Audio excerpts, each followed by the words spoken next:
Welcome everybody. Real pleasure to start this webinar today. One of the hottest and greatest topics that you can think of in terms of the special reality and I would say new normal, as they call it, that we are in. We have a great panel today, which is going to share with us their insights from the different sides of the business. We have broda with us, a serial entrepreneur and investor, the CEO of the Esports Players League. We have Maurizio coming from Twitter, and let's see what we can learn about Twitter and esports. In the previous call we had, I think there are some interesting stuff we can learn today from Maurizio. We have Gabriel from Orlando Magic in the US. We have Allan from TV2 Sports, Mike from Gfinity Esports, and Ivan from GamingMalta as well. Malta is growing, I would say, a domicile to host gaming and esport with some very special, I would say, benefits and offering to the esport universe. So what we would like to do today is really touch on all the interesting points. Some of you and most of you that are joining us today, I mean, our listeners and crowd from all over the world, you know that we try to make those webinars very to the point. There are some pains and challenges and really topics which are bothering all of us now in these special times. And the last thing that we want to do is to talk about the obvious. So I invite, and this is the purpose of this session, is really to touch on all the burning points and the challenges that esport is facing, or the opportunities, you can say, that esport is having now in these special times. And it will be, I think, fascinating to hear the different viewpoints of our, I would say, of our experts today. So to start with, what I would like to do, I would like to do a quick round where you can introduce yourself briefly and your focus these days, because some of you I know are doing more than one thing. What is your focus these days? And the first question is, what was the effect of COVID-19 on what you're doing? And what is, how do you see the impact on esports? And I will start with Broda. Michael, please. Thank you. So, hi everyone. I'm CEO of ESPL, Esports Players League. We focus very much on mobile esports right now. We are focusing on countries outside of US or Europe. We are in India, Mexico, Indonesia, countries like this, where mobile esports is huge. I had a philosophy in investing in esports in digital infrastructure, right? I think that what I believed is that the infrastructure was missing. That's why esports is not as big as it could be already. This was something I was telling for years already. And I was before running esports.com. And I think this is what we saw back then, what we see today. And we see that many business models were copying basically the business model of traditional sports, right? Building stadiums, making franchise leagues, and all of that. And I think that the impact of COVID on us is basically very positive, because everything is moving fast into digital. Digital is scaling up in many industries, especially in esports.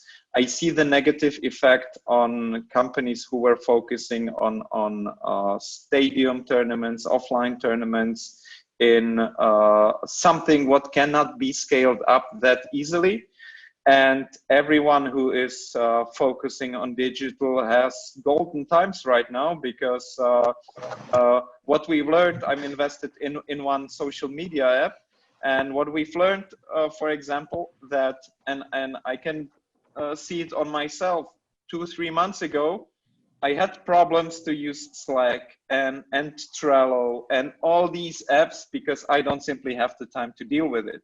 When you're at home and in your home office, you just need to test it out all, because some people are on Microsoft Teams, some are on Zoom, some are on this and that, and you simply had the time to test it out. And bringing that into esports, the more you stay at home, the more you play, and you use the several tools which are online.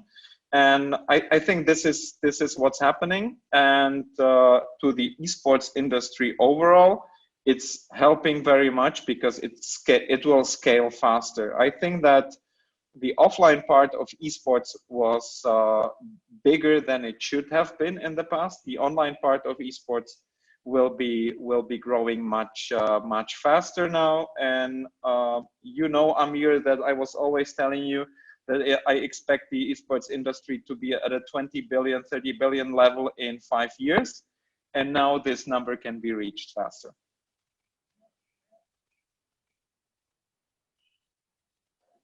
Yeah, now I can be heard. So you were referring, Michael, to the fact that you know, something has happened in terms of the mindset of people using innovation, and I think this is impacting everything we do now in the world of sports, but specifically on esports. And you also mentioned that there is in terms of moving fast, if we looked at 2030 as something far away beyond the horizon, very much 2030 is closer than we thought in terms of innovation in sports, innovation in esports. So thank you for this, Michael. I want to move to Allan. Allan, if you can share a little bit of how did the COVID-19 impacted you, where you are now? Yes, thank you. Thank you very much, Amir. Thank you for having me to participate in this webinar. Well, I'm head of esports on TV2 Denmark, which is a national broadcaster, and I've been doing a lot of football before for 20 years. And so I've had traditional sports very close to me for many years, and now I've been the last couple of years also working with especially Counter-Strike, but esports, and that has been a big pleasure, I must say. And I think that looking on the COVID-19 effect on us as a broadcaster, I think it has had a really, really positive effect. Of course, there are always some downsides in a situation like this, in a crisis like this, but and the downside is that we're not able to get very close to the players. We're not able to have arena events where we can have the atmosphere and the excitement from a lot of young audience. But at the same time, we have been able to produce almost twice as much online Counter-Strike as we had planned. So to put it in a more direct way, you get much more hours out of it. You can produce a lot more, and the quality of the game is basically the same. You have a very high level of sports, and we've seen that that also, given the fact that we have had almost. And we are, of course, very lucky in Denmark that we have the best Counter-Strike team in the world, Astralis. And we have had them playing very regularly for many weeks now.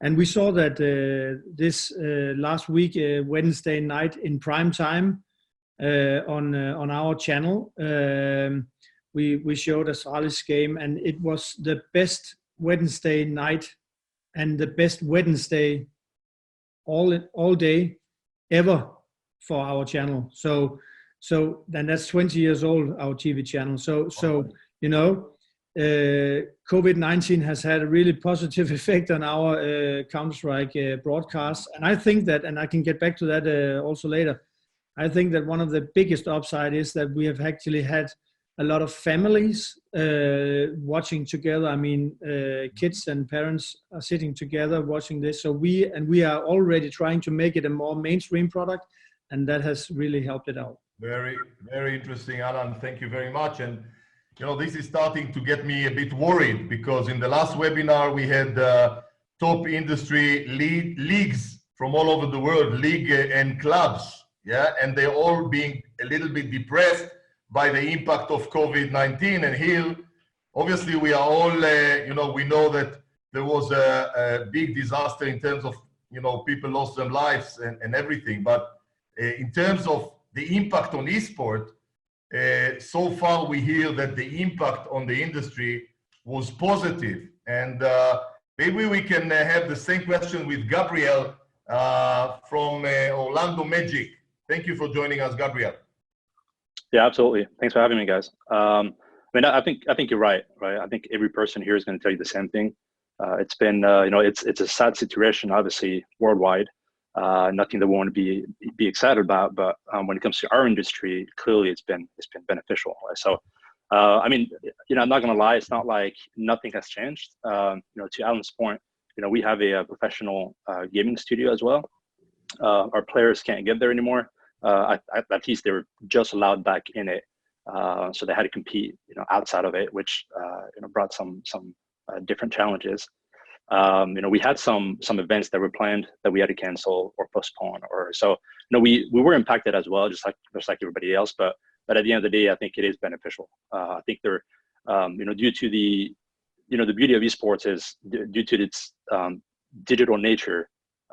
It's much easier for us to adapt than it would be for a traditional sports team. So now on my side, and I probably should have started by introducing myself, but I handle partnerships for the Orlando Magic, but more specifically on the esports side. So I'm the esports partnership manager for our esports division called Magic Gaming. So I've seen both sides of it and how traditional sports teams are facing it compared to our division on the esports side. One of the benefits for us has been, and you guys might have heard this, the 2K League has been playing live on ESPN, and I know we're not the only esports league out there to do so. Whether it is on Fox, ESPN, NBC, a lot of the TV networks have jumped on this, and I think it's been one of the main benefits has been the way COVID-19 has been pushing esports to a much wider audience. So happy to, I know we have a lot of other topics, so I think I'll stop right here. We want to hear a lot from you as a, world-leading team and in a world-leading league about your the way you perceive esport, and how are you, what's your game plan forward on that? But we'll come to that a bit later. Let's welcome Mauricio from Twitter. Now it's 11 o'clock your time. You're in Asia, isn't it? You're still on mute, I think, Mauricio. Sorry, guys. Yes, thank you so much for having me. It's a little bit late, but totally worth it. Thank you also to all the attendees that are participating in this webinar. Look, it's going to be like a broken record now, because it's true, without real sport happening, our attention has moved towards gaming and esports. There are challenges because certain events cannot be organized. Some of them are canceled. A partner of ours, at Twitter, I manage sports and gaming partnerships for Southeast Asia and Greater China. And, we have local partners that struggle to complete the first half of their seasons. For instance, Pro League in Thailand. Some other partners had to cancel very big events, Jakarta, Singapore, Bangkok. On the other hand, though, like the other panelists said is we have more time. We are stuck at home, so we are going to play. We are going to play games, and we are going to shift our attentions to the competitive side of gaming. And we don't see that only when it comes to attention and conversations. There's also a shift in money spent. COVID-19 has caused a slowdown in spending for many brands across the board. But we noticed that some of those brands kept a little bit of spending, and they shifted from regular sport to gaming and esports. And this is something that probably will continue for a while. The demographics are overlapping, and even though some of the sports, the regular sports, the ones that fill the stadia, or at least used to fill the stadia, are coming back, like Bundesliga, Serie A are coming back, EPL should coming back soon. I think that this pattern, this behavior will continue. Brands will try to stay connected with the audience that is more active around certain topics. Excellent. Maurizio, in our previous conversation, you mentioned that not everybody is familiar with the fact that Twitter can help actually brands, companies to make more money in the esports space, and not only in the esports space. And I will invite you later on perhaps to give us some hints on what you were referring. Absolutely. I want to approach a special guest that we have today, Ivan from GamingMalta. People know around the world that Malta is becoming, I would say, a leading place when you think about gaming, and there are a lot of action and really, I would say, benefits in working from Malta and creating partnership with companies in Malta. And but I believe, Ivan, that you are already now for a while stepping into the esports space, and you have some, I would say, special, benefits that you offer the esport universe coming to Malta. Now, before that, can you share a little bit? I saw very few people affected in Malta relatively, but can you share a little bit about, how did you go through the COVID-19 and where you are now? Okay, first of all, thank you very much for having me on this panel. Really exciting to be all part of you. So I run a non-profit foundation set up by government to promote Malta as a gaming jurisdiction. So we look at three pillars: iGaming, video gaming, and esports. And, I think we've made over the last 3 years, we've made some really good inroads into esports, also because effectively very backed up by government. So government wants us to win in this game. When it comes, if I had to, answer your question on how COVID affected us,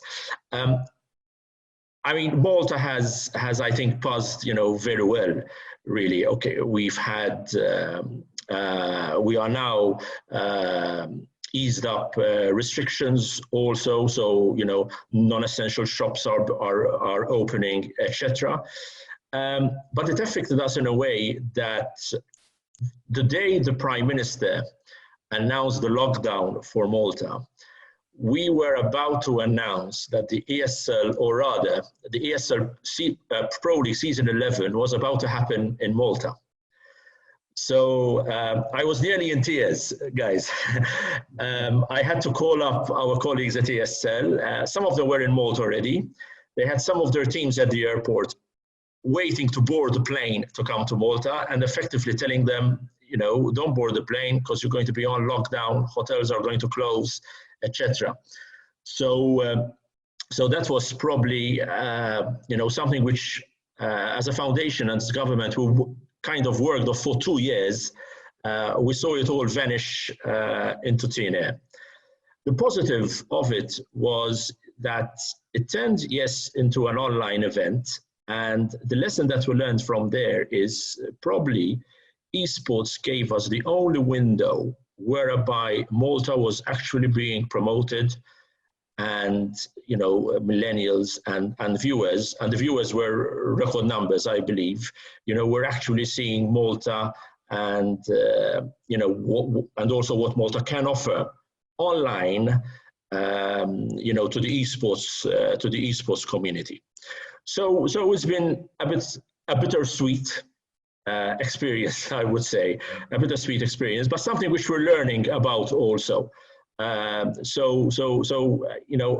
would have loved to have the Pro League season 11 here with the players here, them, using Instagram and Twitter to mention Malta, etc. But it happened online. And now it will be interesting to see, how it will develop also for the future seasons. So this is something which we're also, learning on about. But well, in those, as a country, we're open for business right now. Airports are still closed. One thing which struck me about what Allan said, I've had the experience of actually watching with my family, and probably, we kind of wouldn't have all sat down to watch the Pro League season final all down as a family, as if we're, kind of watching a football match or a football final or the Champions League. And it was really interesting experience to see, so people who are maybe not always into esports themselves, actually, were interested in watching and asking, questions about it. So I think that was also an interesting insight. Excellent. Thank you, Ivan. And please, we come back to you to hear a little bit more about tangible, I would say, opportunities for esport partners if they are considering Malta or considering what is the opportunity around that. I want to come back to Michael. Michael, let's talk a little bit about the monetization aspect of esport, and which is always a hot topic to talk about. We know the eyeballs are great, growing for a long time. If people are listening to us now, I think I mentioned to you that we had a call with one of the top sportswear brands in the world, which told us now they're reconsidering their esports strategy because of the COVID, meaning they would like to put more and more in, I would say, to bring more resources, more ideas into that. If you, and you are, from your perspective, looking at the different activities in esports, what is the status of monetization? Are people making money here? What is the focus for investments? Throw us some, give us some numbers and ideas. Amir, did you say Mike or Michael? Michael. What did I say? Okay. Michael. Okay. Yeah, sorry, Mike, I will come back to you in a second. Mike, sorry. I don't have your picture, so I skipped on you. I'll come back to you. Yes, Michael. Yes.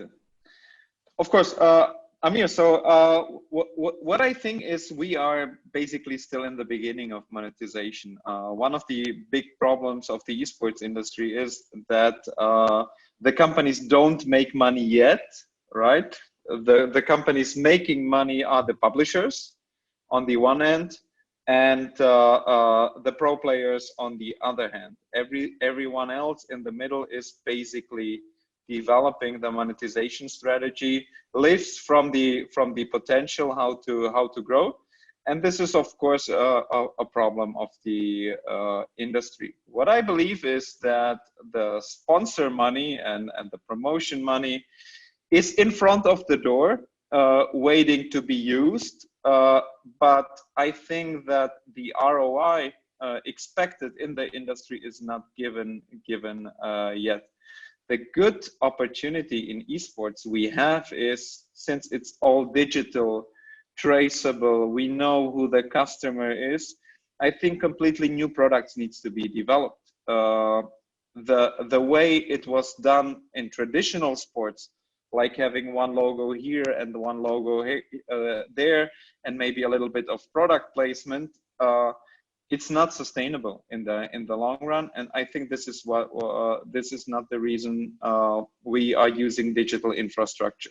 So I think this is a big opportunity for startups, for companies, for entrepreneurs to develop solutions using AI and new ways. I think this will come. There are already some good fan engagement startups in place, and that's why I'm saying digital infrastructure, because I think this is part of it.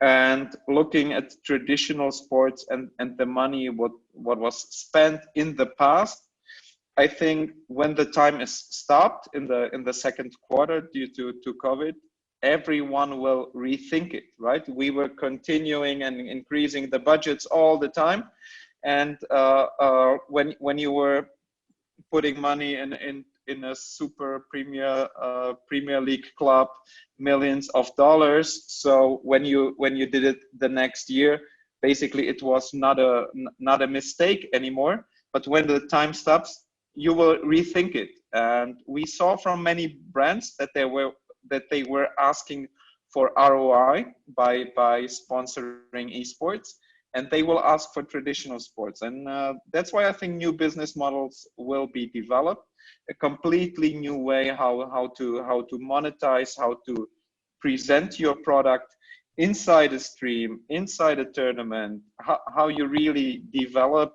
the connection to a brand and make the call to action easy. I think this is what esports can deliver, because it's digital. I think this is very, very important for the future, and it will be developed throughout the next 2, 3, 4 years. And the other thing, where are the investments in the esports industry? I think that digital infrastructure or infrastructure as a whole is something which is in development. And you cannot forget we have 2.5 billion gamers globally. And we are saying, I don't know, 150, 200 million esports people. And the conversion of gamers into esports, this is in front of the door, right? And let me in my understanding say the difference between a gamer and someone who's in esports.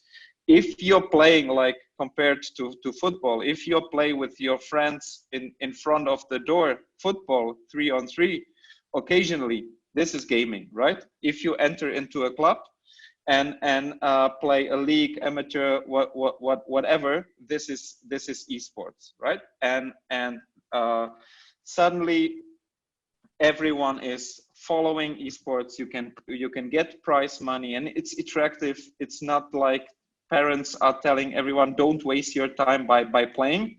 When they see the Fortnite winner last year who played 2 years Fortnite won 4 million in a tournament. So it has future to be in esports.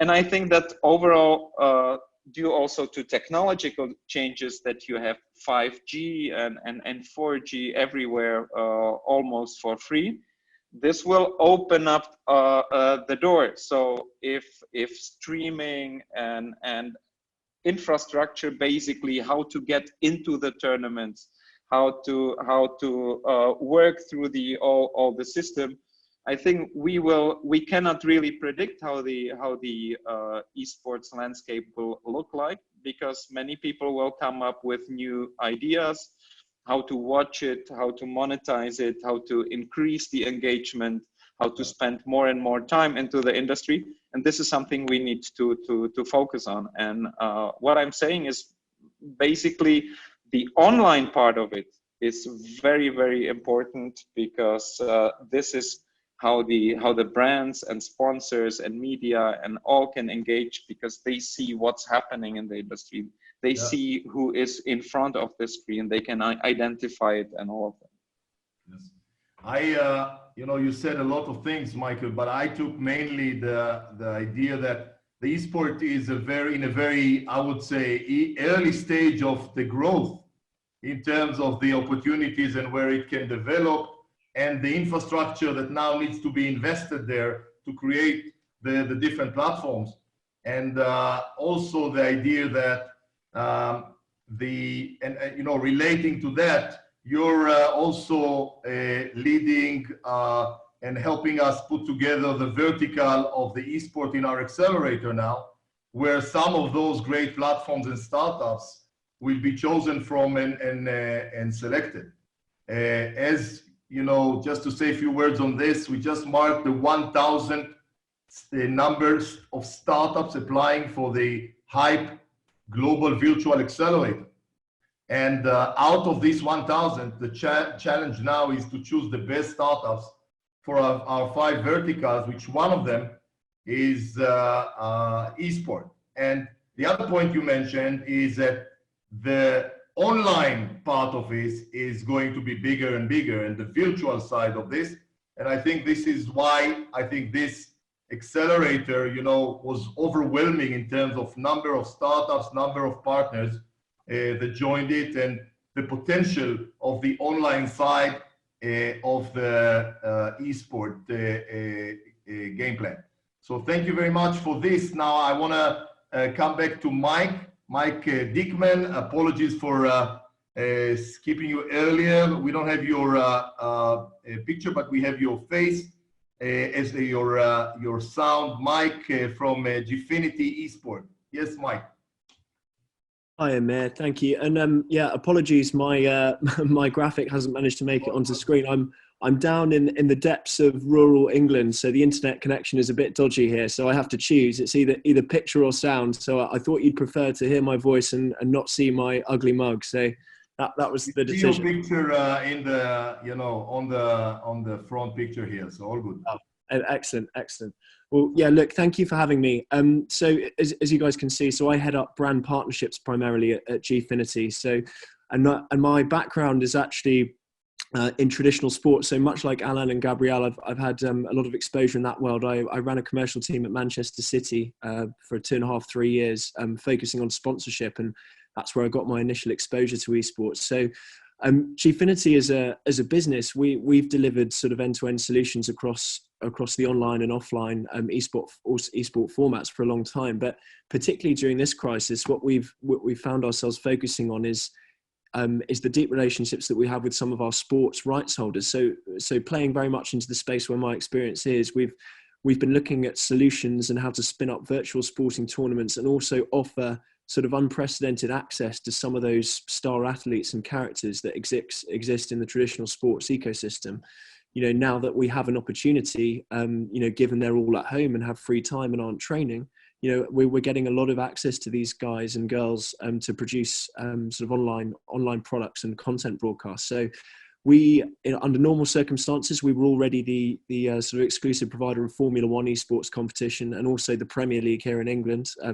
So two of the key rights holders we work with. And obviously we've gone into overdrive now, producing virtual Grand Prix each weekend and a virtual Premier League sort of invitational solution too.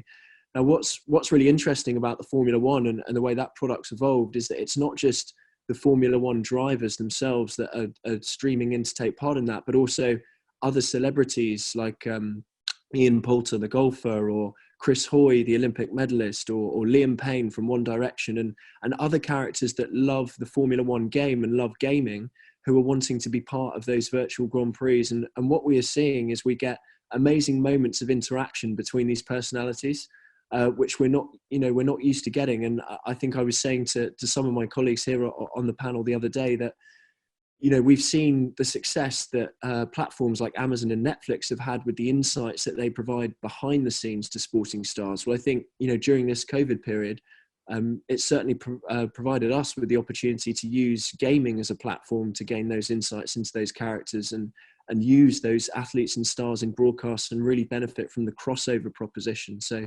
that's where a lot of our focus has been. I know it wasn't specifically the question, Amir, but just to add to what Michael was saying as well on the commercialization, because this is a really interesting area for me. Obviously, it's a core part of my role, and I agree with everything Michael was saying on the sponsorship side. The other thing that I think is sort of fascinating about esports and is the media picture and the fact that, for many teams and leagues and other players in the esports ecosystem, there isn't the steady flow of media rights money that we're used to seeing in, say, football, or you know, or basketball too, as Gabriel will attest to. So you know, we have one dominant player really in that space in Twitch, and that picture is sort of evolving as time goes on, and other large corporates and other social platforms are spinning up broadcast offerings for consumers. But I think, you know, watching how that picture evolves over the next few years and seeing how competitive that space becomes will be key to the developing commercials and financials within the sector, and basically, you know, how longer term future many of the companies have within it, because at the moment you have to have quite a long runway and be well capitalized to really take advantage of the opportunity in esports, despite the fact that it's obviously growing very quickly and the numbers are large. Yeah, Mike, I like your point about the sponsorship angle, and I think this can bring us nicely to Allan, and you know, from the broadcasting angle as well. If you can share a little bit on the impact on broadcasting now, what's the opportunities? How do you see the game plan forward? Well, I definitely think that the esports is going to have a bright future for broadcasters. I think that, as I also wrote and said yesterday, that of course, in some countries and in some areas, you have legislation, local legislations that has sort of still, for some esports, is a problem. But in general, I'm sure that for broadcasters like us, esports is going to have a big future. I was attending Spobis in January, and as well as Hype, and I think that we also had a discussion, some of us attending. I mean, how big can esports be if you look in 5 or 10 years ahead? And I'm completely sure and positive that esports is going to challenge the traditional sports, because we have, as also mentioned before, we have the very, very young audience, and they're also growing up, and we also, I can only speak for ourselves, of course, but we've also succeeded in creating players and stars and stories around the teams to make it more mainstream. So it's not only the young audience. You have also people plus 40 and parents watching. So, I mean, in 10 years, when my son, he's 15 now, in 10 years he's 25. Of course, I'm trying to convince him that he has to watch Liverpool play. But who says that he's going to watch them in 10 years? I mean, why shouldn't he be watching some esports teams that he follows every single day on Twitch? He follows every single expert and pundits talking about esports on Twitch, and he has chat forums and things going on during each day of the week. So, I mean, I think that the future for esports is very, very bright. I just have to say that there's still some issues. The one is legislation in some areas, but there's also a lot of problems towards the organizations around esports. I mean, there's very few central organizations to sort of handle big commercial and planning issues, and that's also a problem for us as a broadcaster. Sometimes we maybe hear about a change or a challenge in a tournament few days before, and that's difficult to plan. Yeah. Okay, great points. And you mentioned Liverpool. Maybe we should go to another sport team in the NBA. Gabriel, from your perspective, when you're looking at esport, what is your focus these days? What kind of technologies, what kind of focus you're looking for now in terms of, you know, the future, the next 1 or 2 years forward? Yeah, so maybe I should start by saying, I think the reason why the Magic and the NBA got involved in esports is pretty clear. I mean, the demographic out there is, you know, it's quite different from traditional sports. And I think they've seen an opportunity, just like most major leagues. I just think the NBA has really just stepped forward first and shown an example to the other leagues. I'll tell you, 2K was an obvious fit for us because we're a basketball family, and that's what that's what we do. And I think when you enter esports, it's important to do it in a way that's authentic, and that's going to really kind of show your values as an organization. That doesn't mean that we're not eventually going to turn to other esports. There are other esports out there that are getting a lot of attention, and obviously we want to be a part of that as well. So there should be actually some announcements coming up pretty soon about a partnership that we have in place that we'll be announcing soon. So I mean, at the end of the day, if you look at the future, I think every every traditional sports team, if they haven't been looking at esports yet, I can guarantee you they are now. And I'll tell you this: I don't think esports needs a virus to expand and to really grow. I think it's been growing for quite a while now, and I think it's just this situation is just accelerating kind of what the progression has been for esports. So it's the same thing on the sports side. I think sports are looking at this as an opportunity to enter the space, to reach a different demographic. We were listening to, I think I read an article about BMW. I'm sure you guys heard about the 4 partnerships that they built recently with 4 different esports teams on 4 different in 4 different countries. And I think it was the head of brand strategy that was talking about how the goal is not necessarily to sell cars to esports fans, right? It's really just to build a legacy so that when they can buy those cars, that's the first name that comes up, right? And I think traditional sports are looking at this kind of the same way, right? Allan talked about Liverpool. I'm a big soccer fan, and it's the same thing. I love soccer because my dad took me to soccer games as a kid. And I think you have Orlando Magic fans that are taking their kids, and it's a way for us to combine the two, right? So if we can include esports into what the Magic are doing, then I think it's a win-win for everybody, and it's setting a strong future for us as a brand. Great. Now, if I would ask you, what is your major challenge now in terms of esport? And we were alone in the room, what would you say?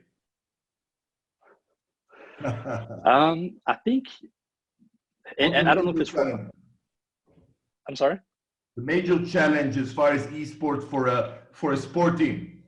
Yeah, I think and I'm not saying that's the case for us specifically. I think we run into it, but I think you're talking about 2 different beasts, right? You're talking about, you've got sports and esports. They're 2 very different industries.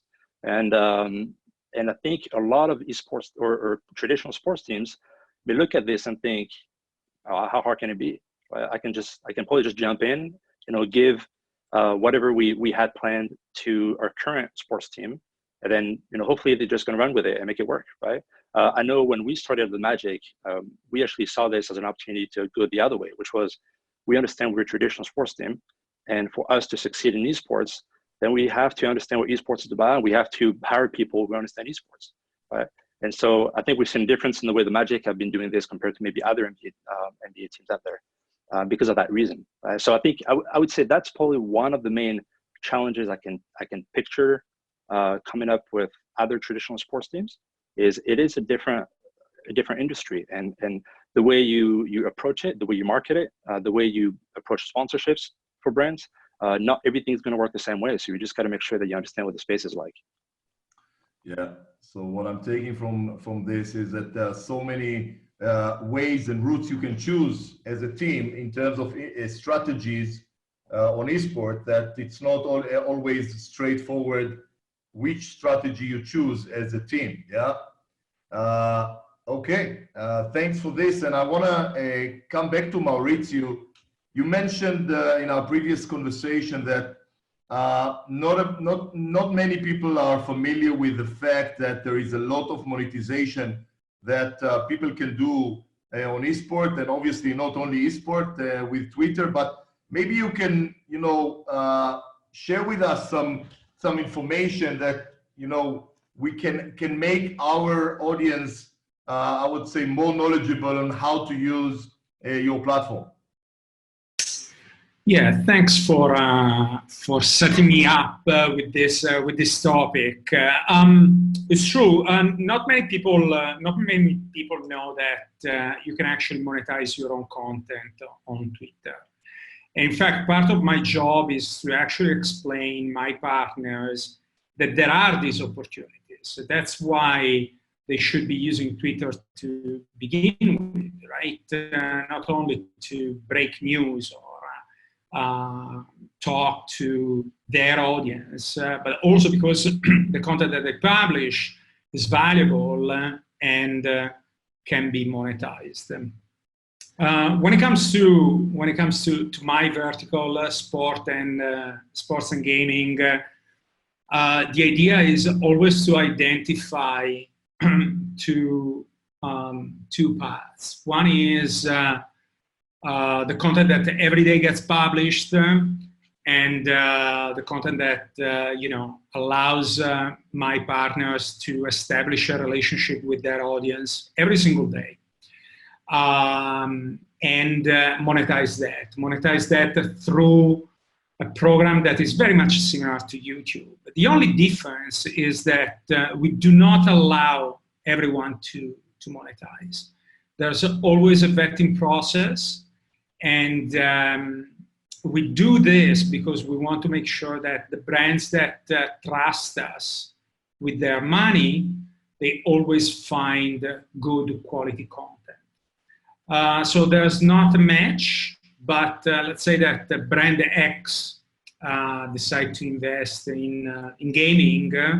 I want to make sure that brand X gets as many good quality publishers as possible. And we are very successful in this. Unfortunately, I cannot share absolute numbers, but people think that we are so small compared to Twitch or YouTube or Facebook. In reality, the amount of money that we give back to our publishers is very close to what YouTube gives away every year. On top of that, we also have another program called, this program is called the Amplify Pre-roll. And again, like the name says, it's just a pre-roll that gets shown in front of the content. The other one is so-called Amplify Sponsorship. And like the name says, is let's take this relationship to the next level.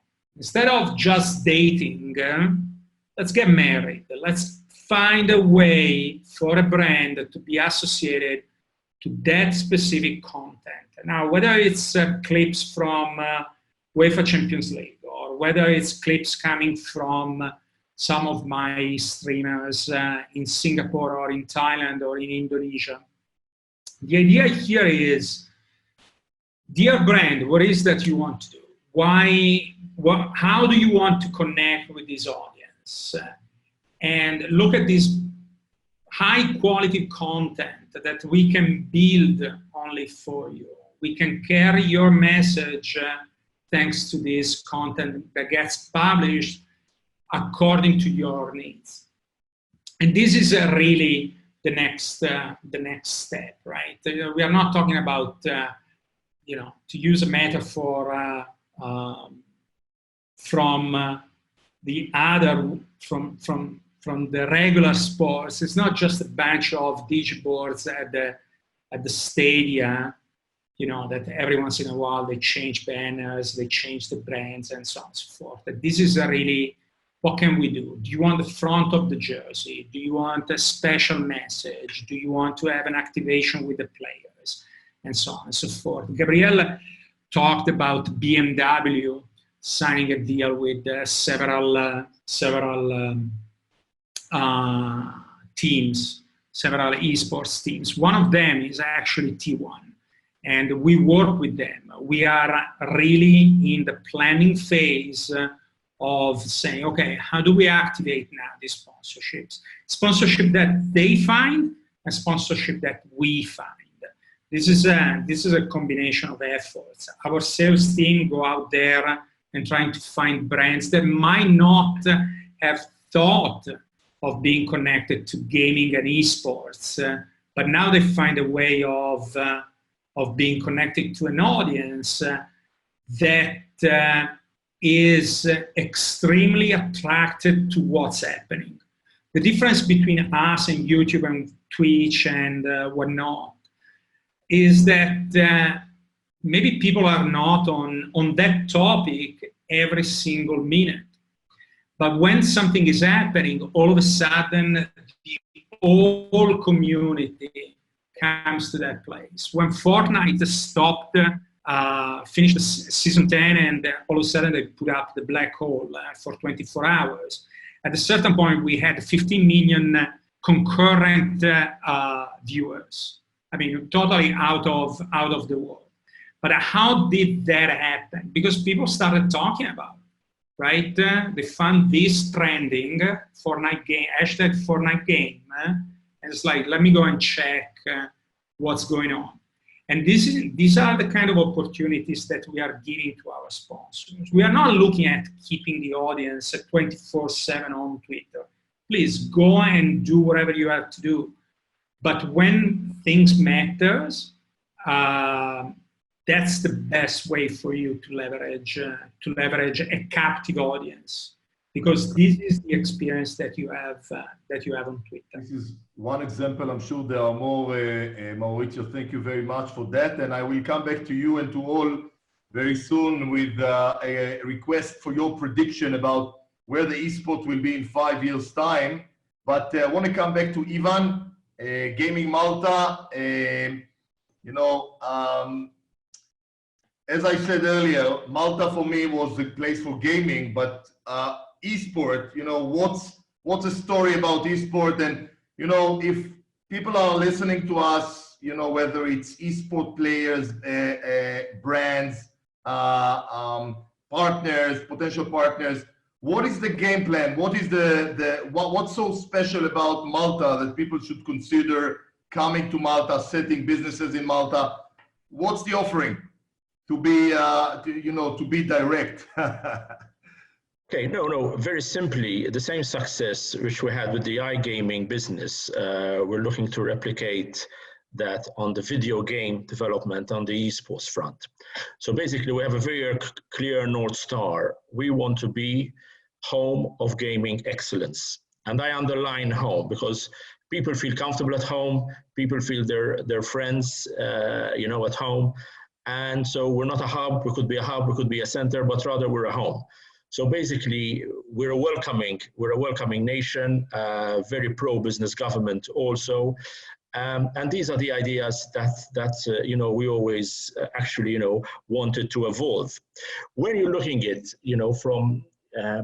when you look at holistically, the fact that there is an iGaming sector, there's a video gaming sector, and also the esports, all this converging in together with things we're doing in artificial intelligence and then blockchain, all then, kind of begins, to join the dots when it comes to Malta, really. And also esports is low-hanging fruit for us from a tourism point of view. The thing, walking through the streets of Malta, sometimes it's like walking, through history. So you see the fortifications, the fortresses, etc. It's like you're walking through a game. When you think that, games like Assassin's Creed was actually filmed here, you could actually be walking, it's like you're actually immersed and embedded in a game. But we're very humble. We're learning, as we go along also. Interesting to hear today mentioning about the sponsorships, because this is something which to us is how do we justify return on investment from esports? Okay, we have built economic models around it. We have built economic models which look at people coming in, taking up hotel nights during their stay here, when they're watching tournaments. But what happens if it's just online? How do we calculate their return on investment there?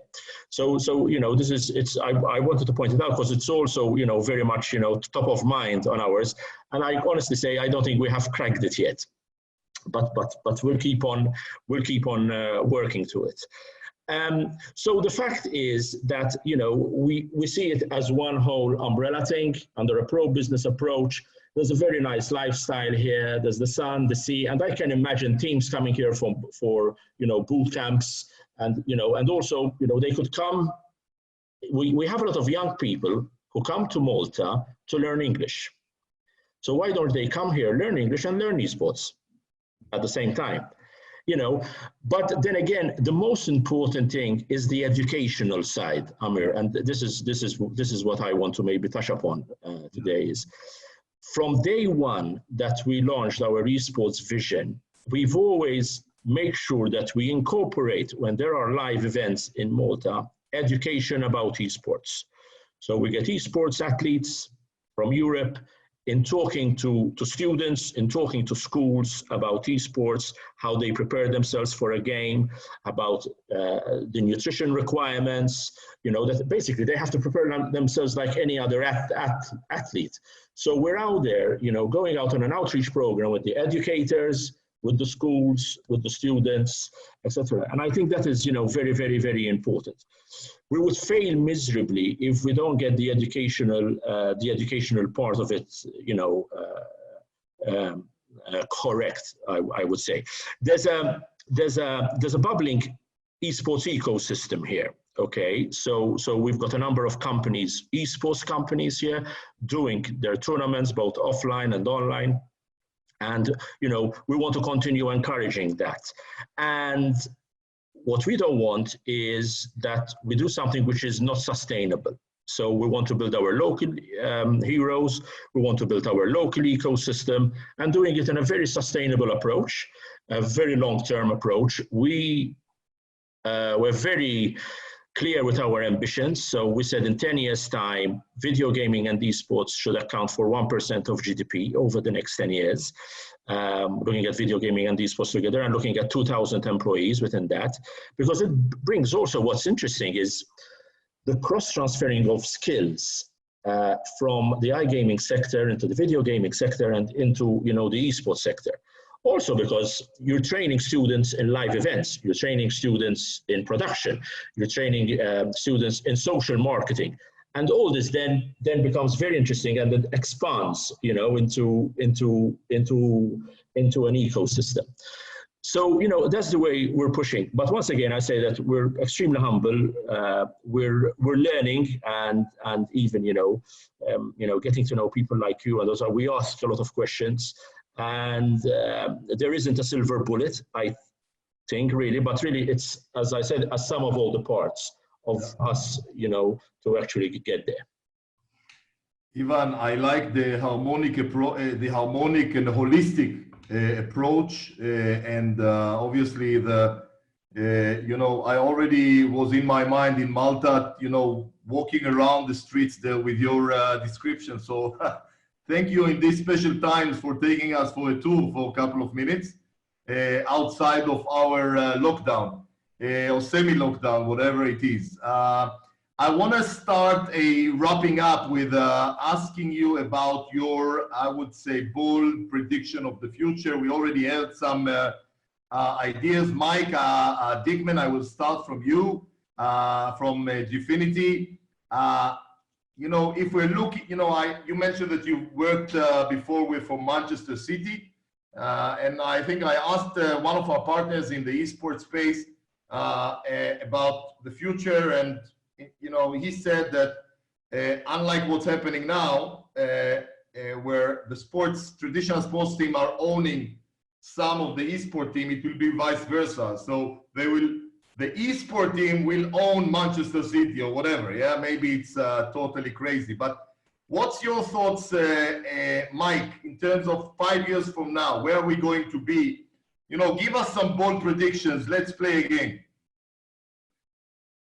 Hi, Amir. Okay, cool. I'll do my best to answer that. I think, I mean, that would certainly be an interesting future, having some of the major pre-existing sports franchises owned by esports clubs. I mean, you know, if we could turn the world on its head like that, I mean, who knows? Anything's possible these days.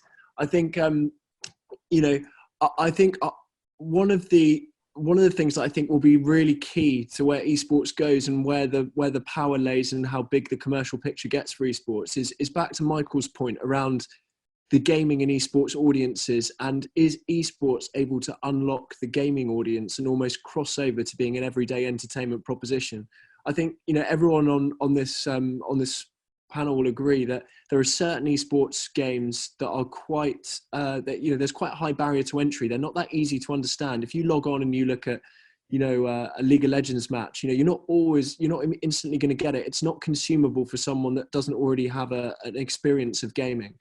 Now, what would be really interesting, and the process that I think has been catalyzed by COVID is esports actually being forced to look at, okay, now there's an opportunity for us. Now there's a window for us to expose ourselves to the generic entertainment consumer. How do we adapt our product so that we do appeal to that broader audience and we remain sustainably appealing, once this period is over? So what I would envisage, to sort of answer your question about 5 years' time, is that gets worked through various kind of permutations of leagues, of events, or also through game development of people creating games that are more specifically targeted at generic audiences and not just esports gamers. And that actually, we have a world where there are highly consumable products online in the gaming space. That then leads to a much more competitive media landscape because the linear channels suddenly find that that's much more broadcastable for them and much more interesting for their regular audiences. And then I think that leads to an explosion in the financials when you have that competition for media rights in the same way as you do in sports, trickling down through the rest of the ecosystem.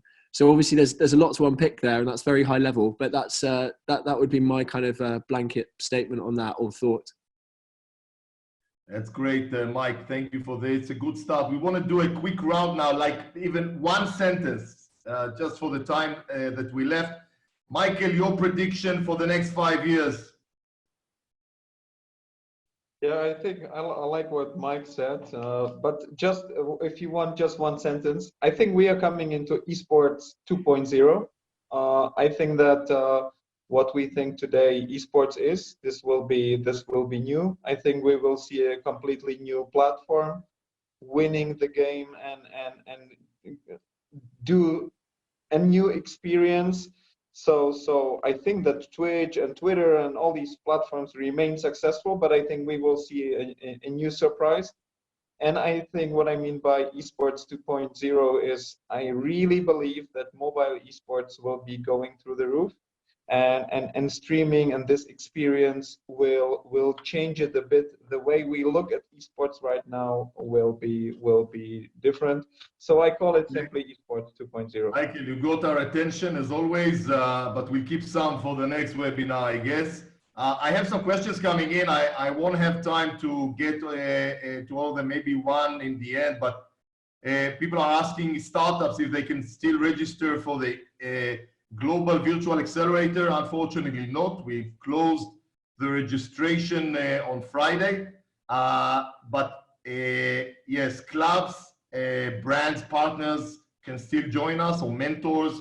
You can ping me later on if you want, and one of our team members will talk to you.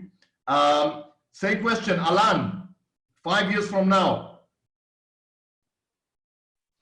5 years from now, I hope that there's different esports have been organized better, and I think that you will have a much bigger broadcast sport. And as I said early on, okay, let's say 5 years from now, you will have primetime esports in several broadcasters across Europe competing with the traditional sports. I'm actually completely sure about that. Got it. Maurizio, 5 years from now, what's going to happen?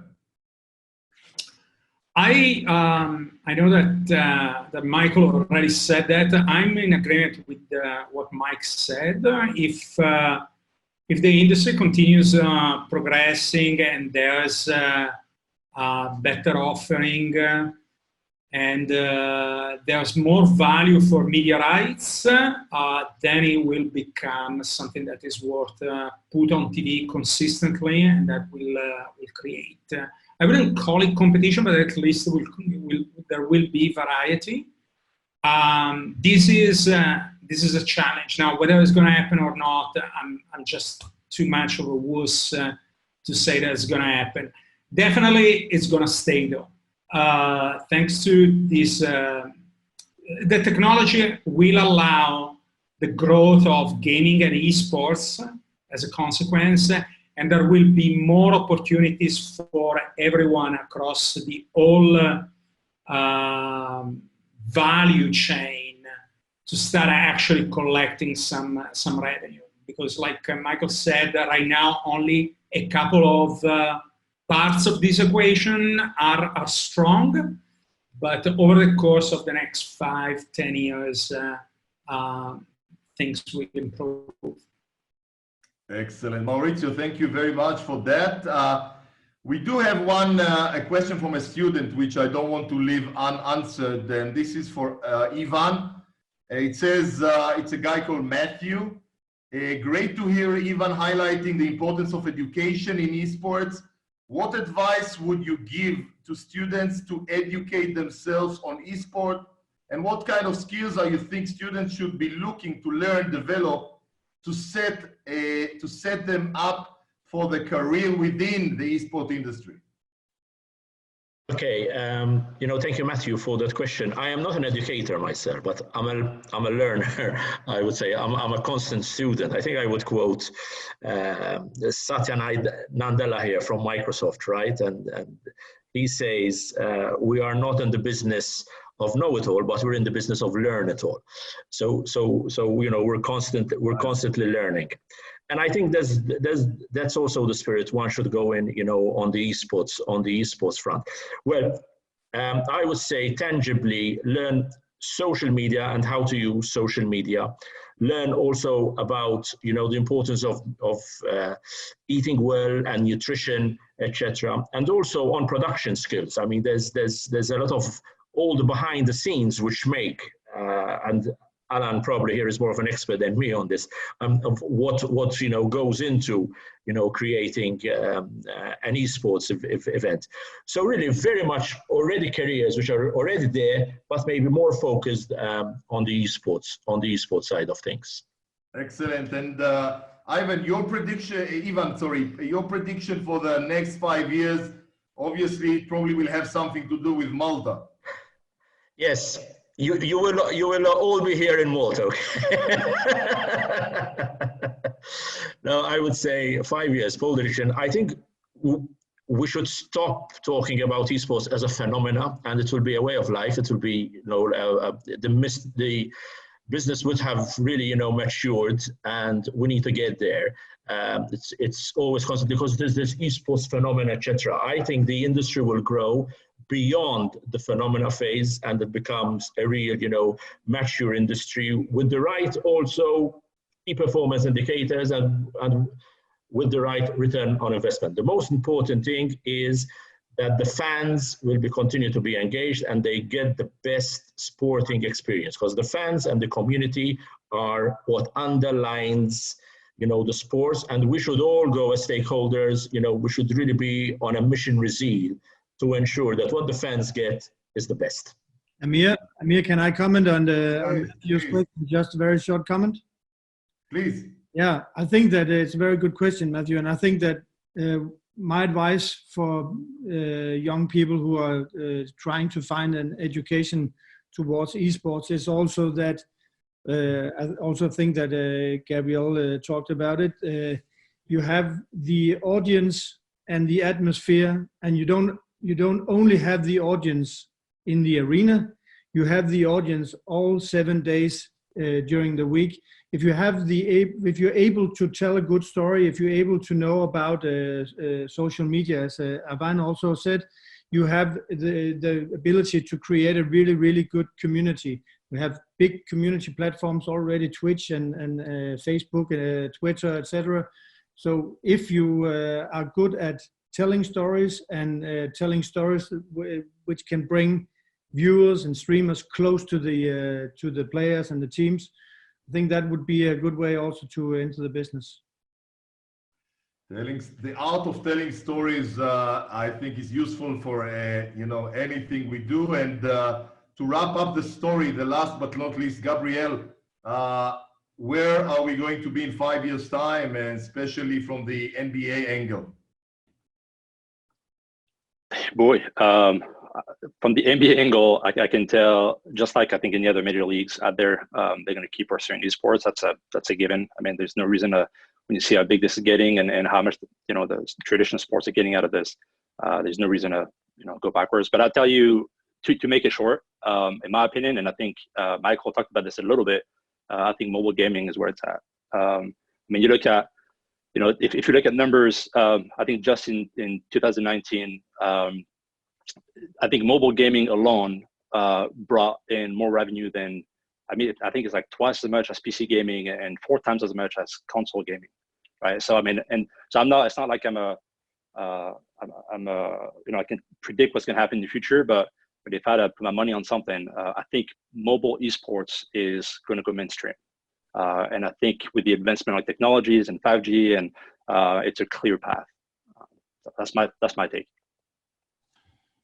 Excellent. So you just convinced me that I have a spare $1 million. I should probably put it on eSport, but probably speak to Michael Brude first. Yeah.